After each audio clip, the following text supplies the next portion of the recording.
Good afternoon friends. आज मैं आपको आरएस फिज़िक्स सब्जेक्ट्स का इनिशिएटिव बताती हूँ। बेसिकली आरएस फिज़िक्स जो है वो बहुत ही इजी है और बहुत ही कम सिलेबस है इसका। और आज हम चैप्टर जो शुरू कर रहे हैं उसका नाम है फिज़िक्स इंट्रोडक्शन। इसमें हम फिज़िक्स के इंट्रोडक्शन के बारे में पढ़ेंगे कि बेसिकली फ़िज़िक्स किस पर बेस है और बेसिक फैक्टर्स इसके क्या क्या हैं। तो सबसे पहले तो मैंने लिखा हुआ है फ़िज़िक्स है क्या। तो physics is a branch of physical science in which matter और energy mutually interact with each other. यानी कि फिजिक्स में बेसिकली हम पढ़ते हैं फिजिकल साइंस के बारे में, यानी भौतिक विज्ञान के बारे में, जिसमें मैटर और एनर्जी दोनों ही एक दूसरे के साथ काम करते हैं, म्यूचुअली इंटरेक्ट करते हैं।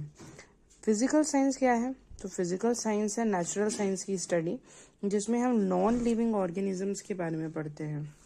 नॉन लिविंग ऑर्गेनिजम्स के बारे में पढ़ते हैं और उनके बारे में देखते हैं, समझते हैं। उस बाद मैटर यानी पदार्थ क्या चीज़ है?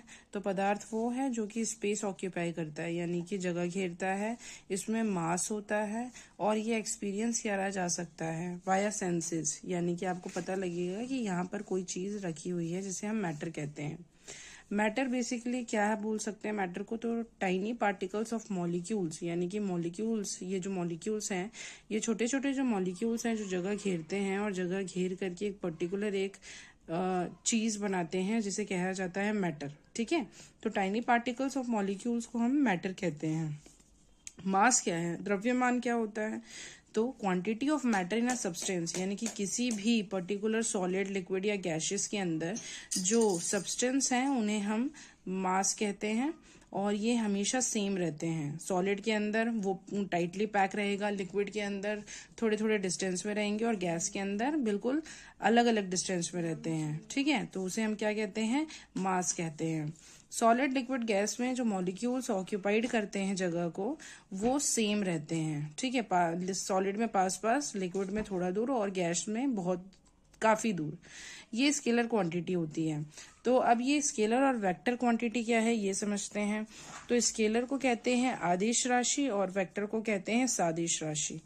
स्केलर क्वांटिटी वो होती है, वो फिजिकल क्वांटिटी होती है जिसमें सिर्फ मैग्नीट्यूड काम करता है, ना कि डायरेक्शन। यानी कि स्केलर क्वांटिटी अगर किसी की वैल्यू है तो वहां पर आपको सिर्फ मैग्नीट्यूड के बारे में पता है, उसके डायरेक्शन के बारे में नहीं पता है। अब ये मैग्नीट्यूड क्या होता है? परिमाण होता है, और इसका मतलब होता है कि उस पर्टिकुलर चीज का आपको मेजरमेंट यानी कि नाप पता है, या तो एब्सोल्यूट वैल्यू पता है, या तो फिर साइज ऑफ क्वांटिटी पता है, यानी कितनी मात्रा में है वो। तो स्केलर क्वांटिटी के अंदर आपको पर्टिकुलर चीजों की मात्रा पता होती है, पर वो किस डायरेक्शन में मूव करेगा ये आपको पता नहीं होता है।